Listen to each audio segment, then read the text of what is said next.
besties, this is everything I read in March. This is the most book I have ever read in a single month. There is 11 books here and I'm going to go through each one of them and tell you what I thought.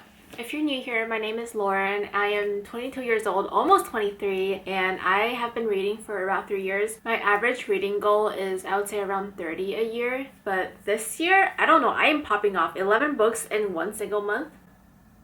Don't hold me to it. It's a miracle. I have my hot coffee, grab a drink. This might take a while. So the first book I read in March is A Thousand Splendid Suns by Khaled Hosseini. This is the same author that wrote The Kite Runner, and as you can see, this is a very devastating book. What I wrote in my Fable review: all I know is pain. The last sentence killed me. Every time the book gives me a glimpse of hope and happiness, I immediately get shot a million single times. So this book follows the two main characters, Maryam and Lila. Born a generation apart and with very different ideas about love and family, Maryam and Lila are two women brought jarringly together by war, by loss, and by fate. As they endure the ever-escalating dangers around them in their home as well as in the streets of Kabul, they come to form a bond that makes them both sisters and mother-daughter to each other, and that will ultimately alter the course not just of their own lives but the next generation. The author shows how a woman's love for her family can move her to shocking and heroic acts of self-sacrifice. Emphasis on self-sacrifice! Oh my gosh. This book actually destroyed me. The amount of pain and trauma and horrific events that these two women go through is absolutely mind-boggling, and it's so sad, guys. If you want a sad book that will make you cry, and just like in general how war and a very conservative society treats women, you will like this book. It's just heartbreaking what they go through. If you want a really heart-wrenching story but also very real and deep character developments, read this book. And then the next book I read was I Who Have Never Known Men by Jacqueline Hartman. This book was described as a psychological dystopian to me, so I thought I was in for like a crazy world, and all I knew going in was that 39 women plus the main character, so 40 women, are locked up in cages underground, and they don't know why they're there. Their memories are very blurry, don't know anything. All the guards are male, but they don't speak. And they're trying to piece together what they remember from the outside world and how they got there, but they just cannot remember. The main character is way younger than all the other women, so she's been underground her whole life. And throughout the whole book, you see how she perceives the world through the stories that the other older women tells about the outside world and her curiosity about women and men. But one day, chaos happens and they are released to the upper ground. The story goes through how they navigate the outside world, which is completely different than what they have ever known underground. And this book is very interesting, very intriguing. The whole time as a reader, you're trying to figure out what actually happened and how they actually got there, like as the plot and just the why to everything. It leaves the readers really confused in the end. I left this book very confused. I think I gave this a 3.5 stars, which is lower than I expected. I was really looking forward to reading this book, but honestly I felt kind of disappointed. A lot of people say it was like life-changing, like how this book left them in awe, thinking about it for days, how to have a completely different outlook on life, but like I left this book confused and ready to move on to my next read. And then the next book, which is also another really anticipated read for me, is The 5 People You Meet in Heaven by Mitch Albom. This is a widely popular book. I've always heard about this book, but was never intrigued to read it until I saw some TikToks about it, of how it's gonna change your life. And I don't know, I'm just in a mood to read something that's gonna change my life. So this book follows our main character Eddie, who dies on his 83rd birthday in a tragic accident at the amusement park because he's the maintenance guy. So he was trying to fix the ride and ended up getting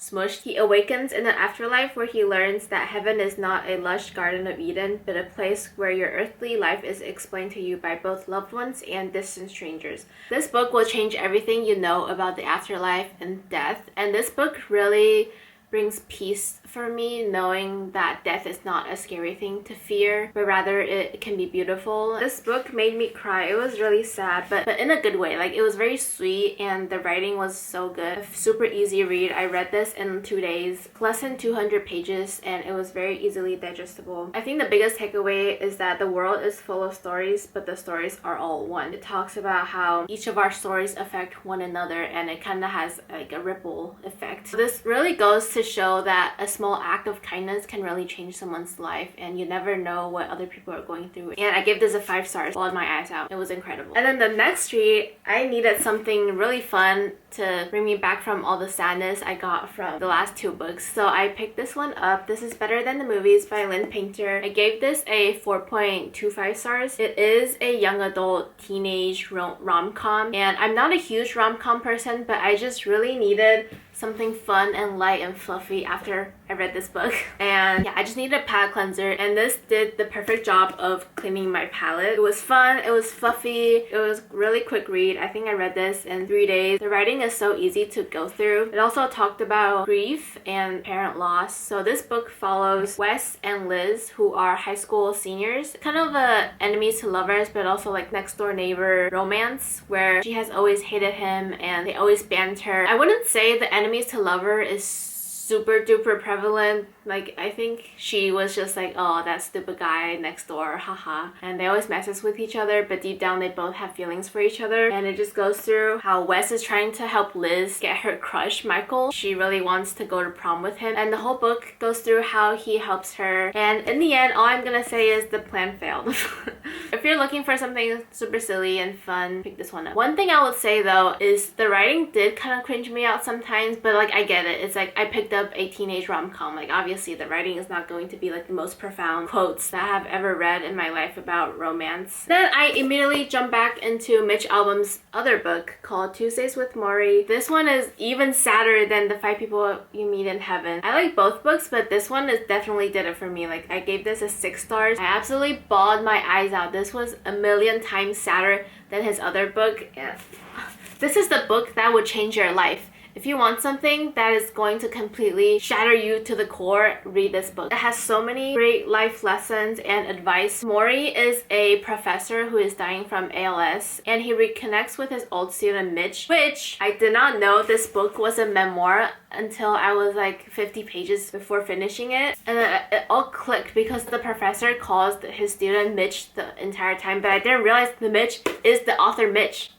That was on my part, but that just made the whole story even more sad because I know it's real. Like, Morrie is a real man. That just makes the whole story even sadder. So one day, Morrie goes on TV being interviewed by a popular nighttime show. Mitch sees it on TV and decides to reconnect with his old professor. He starts visiting him once a week and just have interviews.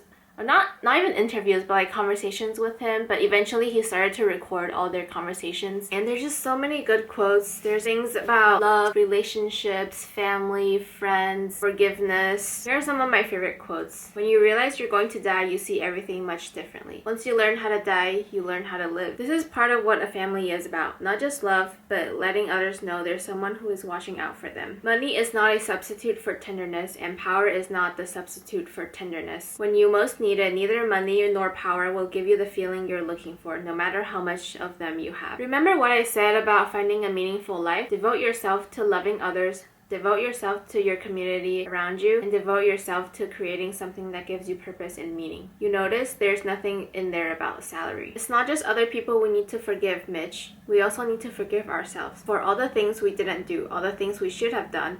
You can't get stuck on the regrets of what should have happened.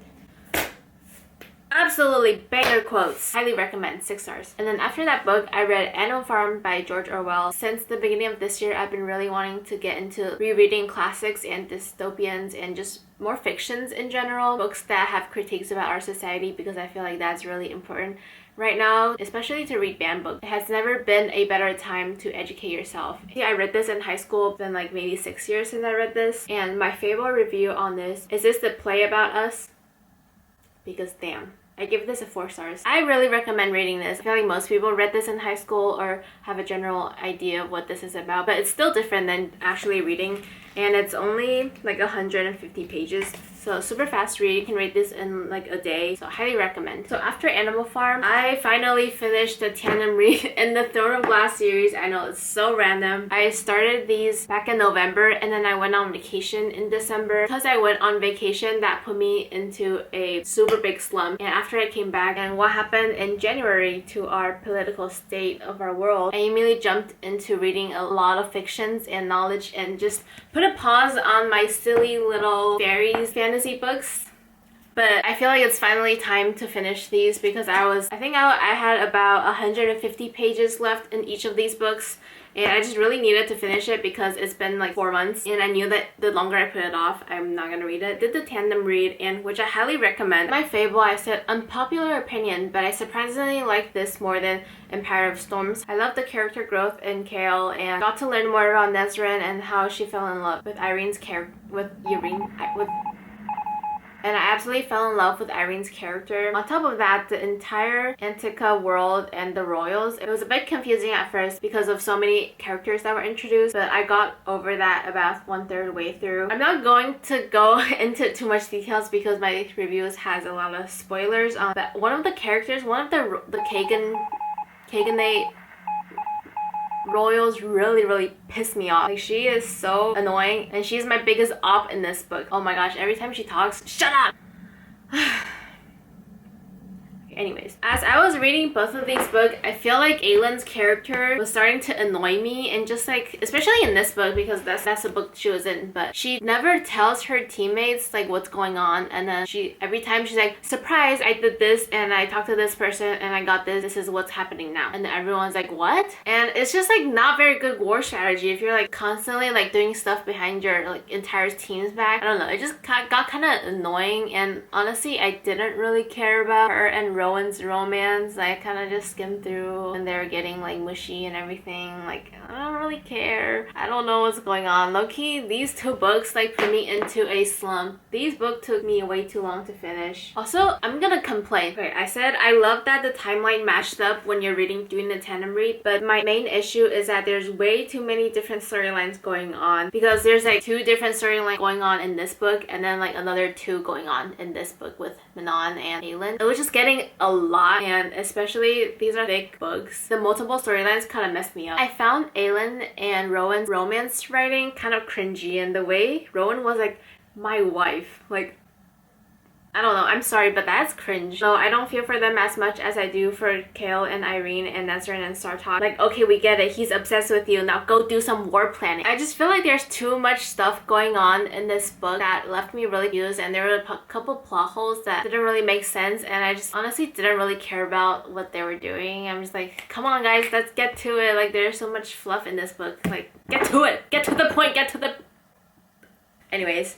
I'm kind of dreading starting Kingdom of Ash, the last book, but I know that the longer I put it off, I'll never get to it. And just the thought of knowing that I haven't read the last book of this 8-part series is just going to haunt me at night. So I know I need to do that, but I also don't really want to because like I really don't care about them anymore. I just want the books to be over. Which might be unpopular opinion, but like I just want to finish it. So comment down below anything about Kingdom of Ash that will give me motivation to start it, because right now I have absolutely zero desire to start the last book. So after that, I read The Let Them Theory by Mel Robbins, and I don't really read nonfiction books, but I kept seeing this book, whether it's in stores, on TikTok, on YouTube, everywhere. And I also saw this at my library, so I was like, oh wait. So I picked this one up. It was a super fast read. I think I also read this in like 3 or 4 days. This was about 300 pages, and if you want a more in-depth review of this book, go check out my last reading vlog where I talked what this book was about and the quotes that I like and the lessons I took out of this. But a brief summary is that the Let Them Theory is stop giving away your power to other people and things that you can't control, and focus on the things that you can control and regain that power. Just stop worrying about what other people are doing and focus on yourself. You have the power to do anything you want, and you have the power to change your life. And a perfect example is that let people have negative thoughts about you, because that's not something you can control. People are going to have negative thoughts about you anyways, so just let them. Basically letting go of any desire to control every single thing. I thought this was good. I feel like it definitely touched on a lot of stuff that I already knew and practiced in my current life, so it wasn't as life-changing as I thought it would be. There was one lesson about like making new friends and adult friendships that really helped me, because that's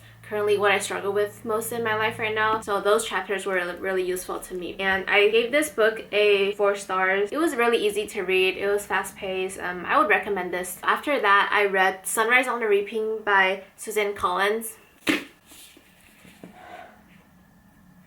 This book, guys, if you're getting anything out of this video, read this book.